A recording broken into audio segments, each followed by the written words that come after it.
just being intentional about self-care. You know, meditation is something that I see I have in my circle now. I have a lot of people doing it. I have a friend that intentionally wakes up every morning and meditates for at least 30 minutes to just get his day together, to start his day off, because that's intentional, because it's going to manifest how his day is going to be, how his week's going to be. So these are the things that I started to do and incorporate in my life, because I can get easily triggered. Like, the addiction is never going to go anywhere. You just learn to manage it, you know? So I manage those compulsive behaviors. I'm like, no, young Cass, who's still hurt, who's still traumatized. I'm healed. Let the adult Cass take over. You could take the back seat. I appreciate how you had to kind of defend and hold us down, but we don't need that anymore. You know what I mean? So I'm intentional about who I talk to, who I have in my circle. I'm not hanging around the same crowd anymore. I'm not around the same people no more. You know, you kind of have to be intentional about what the change looks like for you, so you can help someone else change themselves. So coping is multifaceted, but it starts with those things that start within with you, and also what you get from other people pour into you. You are absolutely correct. Thank you for sharing. Thank you. That was amazing, all of you. I mean, I'm over here taking notes and, you know, adding to, you know, my coping toolbox. You know, that was amazing. And I think someone kind of brought it up. I think Leslie brought up also the importance of also, like, there's those unhealthy coping skills as well too, right? We talk about, oh, those coping mechanisms, right? But it's also some unhealthy ways that, you know, many people also, you know, cope with the things that's going on. But I think it was also, like T also mentioned, you know, like pouring into yourself, like that importance. And you guys all, you know, shared and touched on that, the importance of pouring into yourself, you know, so that you guys are able to, you know, show up and, you know, do everything that you need to do. So as we move forward, what advice would you give to someone who is ready to do the work to overcome these obstacles? So I know we kind of mentioned that, you know, it's not easy, right? It's not easy. So what advice would you give to someone who's ready to do the work? The advice that I would give someone that's ready to do the work is be true to yourself. Make sure this is really what you want. Because going into rehab, going into prison, as they call it, it's called a oil change. You go into the rehab, you go into prison, you don't get high or you don't drink or whatever, and you come back out and you go back to doing the same thing, but now you want to race. Be true to yourself. Understand that life is important. I tell people all the time, I got a lot of years behind me, but I don't know what's in front of me. And I focus on what I need to do for myself. So you have to let go. People, places, things. And some people never want to do that. They be like, no, I'm not gonna, I could go there, I could do that, I could still talk to this person, I can't. No, sometimes you have to leave people that you love for you to live. You have to. It hurts. You don't want to do it, but just like the young lady said, I can't remember her name, that's after me. She said 17 years she did that. 17 years. And look where she at now. Doing stuff for her children. Everything you do, there's a consequence, good or bad. You want the good consequences now, not the bad ones from what you made your decisions from in the past.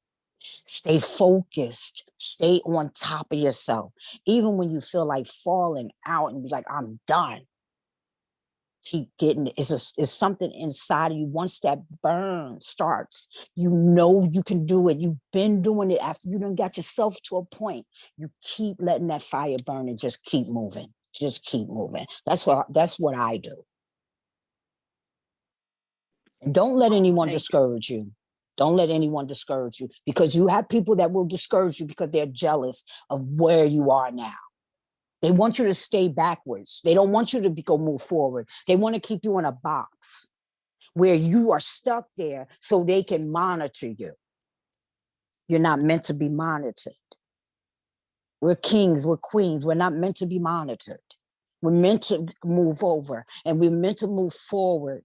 These kids now, they need us to move forward and teach them that they don't have to do what they're doing now. And that's how I keep it moving. That's how I keep it going. And that's what I would tell someone.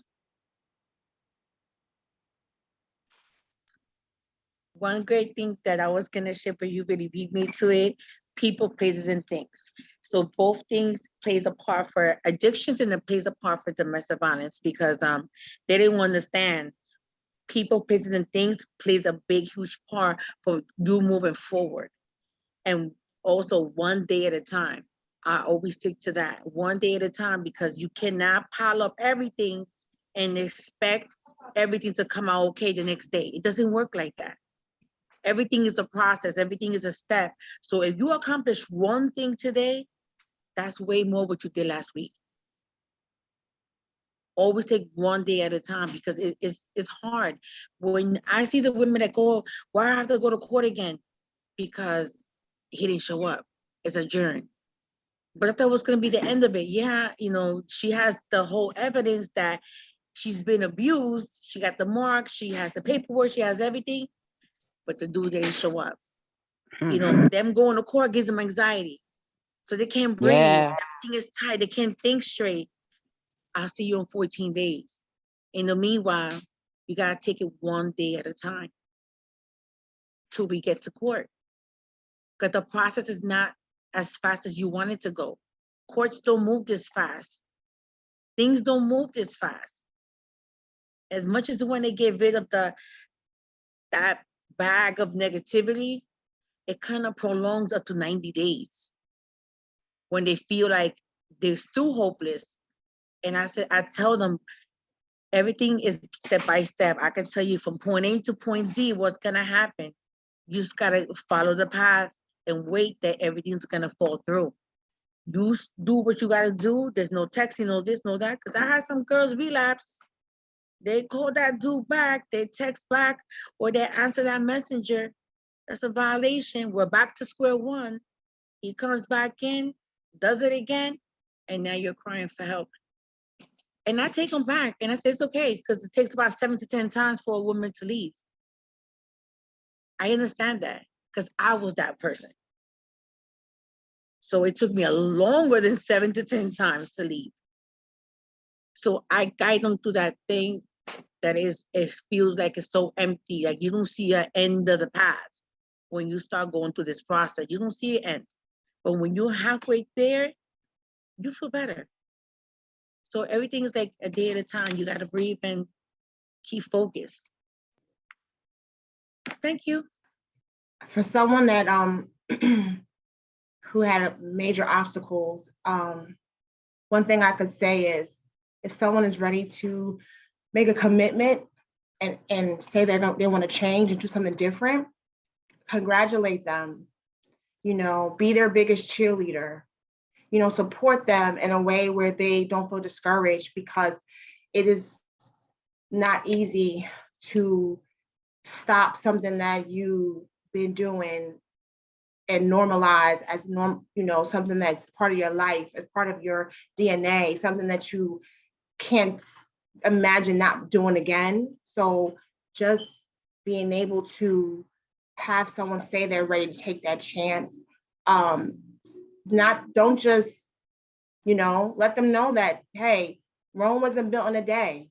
You know, make 3 tangible goals. If it's, hey, I gotta go get a birth certificate, let's make that appointment. Not just tell them go to Bridges agency. No, help them get to Bridges agency, get the contact for that person so they know when they call, they know they're speaking to X, Y, and Z.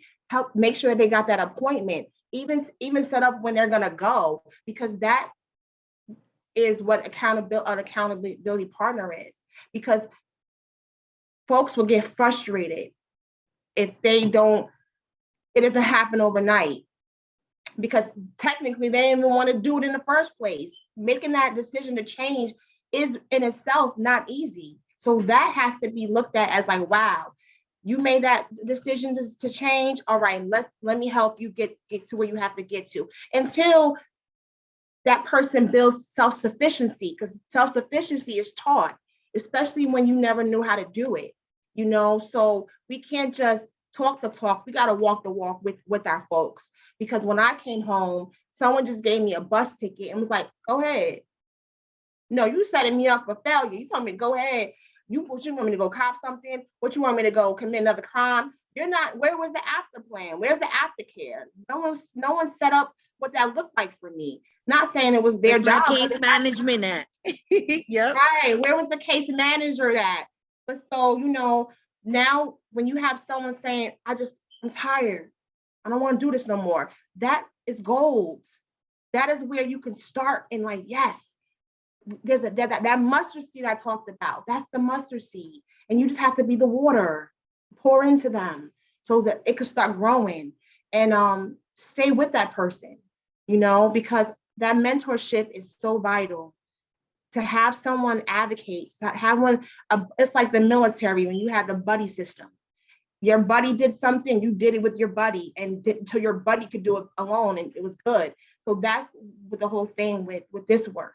You know, folks have a really need, and you just have to be that resource to them so they could become that resource for someone else. Thank you all. We're about to head into the question and answer section, but I really just want to highlight one thing from, that each of you said from, that question. So Toni, you shared, sometimes you got to leave people you love to live, and I think that applies to the people, places, and things. And I thought that was so powerful, that hit me. And that's very powerful. And it's not easy at all, but sometimes it's just that step that we have to take. Leslie, it's one day at a time, one day at a time. Things is a process, and that's powerful. And sometimes we have to just take that with us daily, just one day at a time, one step at a time. And Cass, the power of support, like you said, I mean, man, the power of support.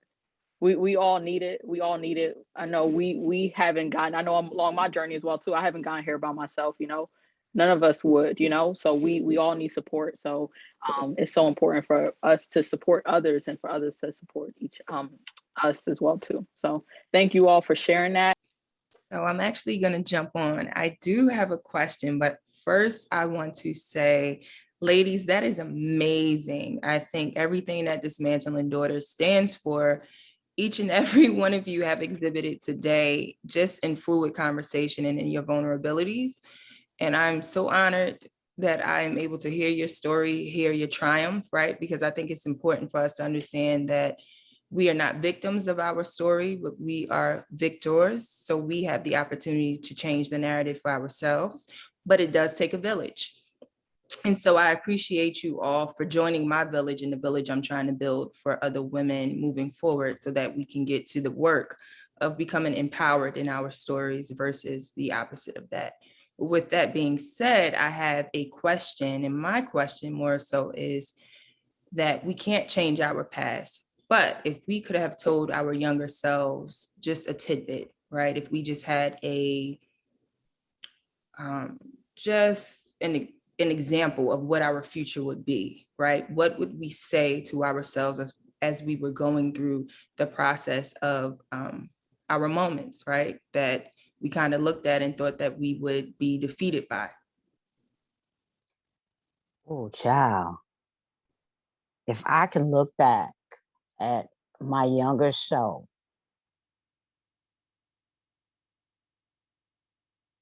I would tell Toni, girl, stop waiting on people to do what you know you can do by yourself. Forget what people are saying and do what you have to do for yourself, and stop waiting on everybody else. I think if I would have done that, my career with my singing would have been a lot further, instead of waiting on everybody else to say, yeah, don't do that, sit back, wait, we're going to wait for this contract, we're going to let them, they're not going to offer us enough money, I should have done what Toni wanted to do and not what everybody else wanted to do. I think, oh my goodness, and I definitely would have told her, don't you deal with that person. No. It would have been a lot of no's going on if I was the younger Toni. If I had to talk to the younger Toni, it would have been a lot of no's. And no. Just no. I think that's what I would do. No. That's what I probably would tell the younger Toni. I love that. Leslie. I think I would have said, don't walk into that bar because you're going to meet your second kid's father. It's not going to happen. Pause, walk out. And also, your story isn't over. Wow, that's powerful. And that's super beautiful. Yeah. Thank you. All right, Miss Severe. Well, I would have told Missy Severe. I would have told Cassie. I would have gave her a hug and just let her know that it's okay. Because I was hard on her. Because I didn't understand why she was wilding out.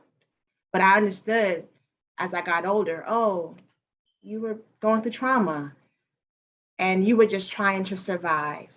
And although maybe mentally I stopped growing because I was on survival mode and we were just trying to survive. And with that, we got a lot of things wrong. We did a lot of wrong things, but to the grace of God, we are here now. So everything had to happen to get to this point in my life. So I would thank her for holding us down the best way she could at the time with what she had. Well, she wasn't working with a lot. So and it was unsafe. So I'm just happy that maybe we made it, you know? So I would just definitely love up on her and just tell her I love her.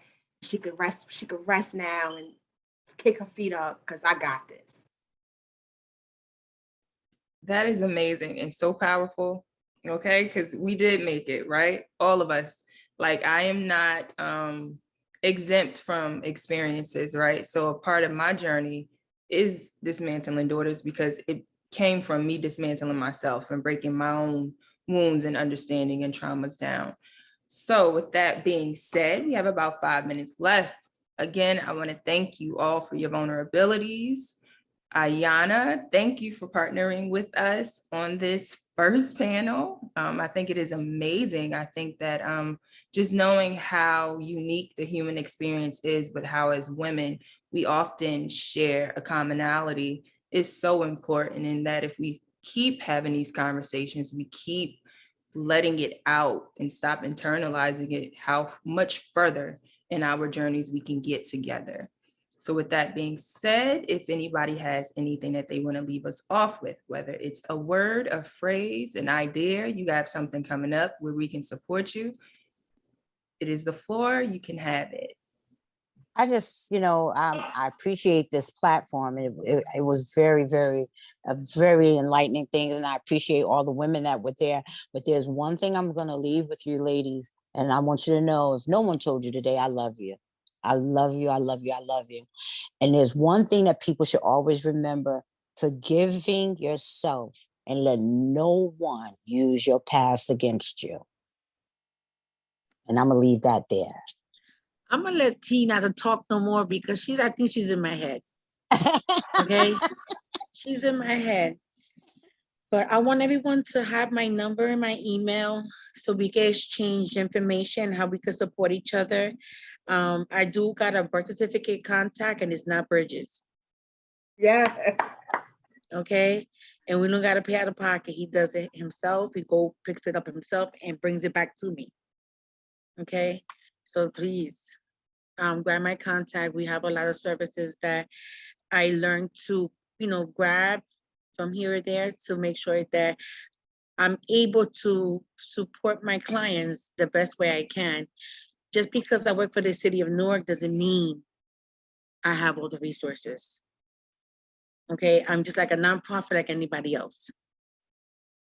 You know, they're like, oh, you can get birth certificates. No, I can't. That is a protocol. I can't walk in there and go get a birth certificate because I work for city. It doesn't work like that. And people got like the craziest ways of thinking that we got everything in the palm of our hands. And we don't. They really don't. So anything that we have going on, I want to be able to share it through emails. Anything that you need support on, or you're seeking, you know, any guidance or help, you know, let me know. Because, you know, some of us might run across, you know, someone in addictions and they might need a bed. I have access to women beds is in PA, and I got access to beds in Newark and Perth Amboy and Jersey City for men only. You know, you never know. Okay. It was a pleasure. Thank you. I just want to say and leave off with just to remind folks that mistakes do not equal failure. Mistakes do not define us. We are allowed the grace of imperfection. We are going to find our lessons through our losses. It's inevitable. And all of our problems have solutions. And with that being said, I am working on my LLC, Severe Solutions, which will hopefully provide organizations who serve individuals with compulsive behaviors. Because I know that's an expertise of mine, and I would love to support folks in their journey of unpeeling the onion and unpacking that so they could be successful. So I wanted to say thank you, ladies. This was such a robust, transformative conversation, and thank you.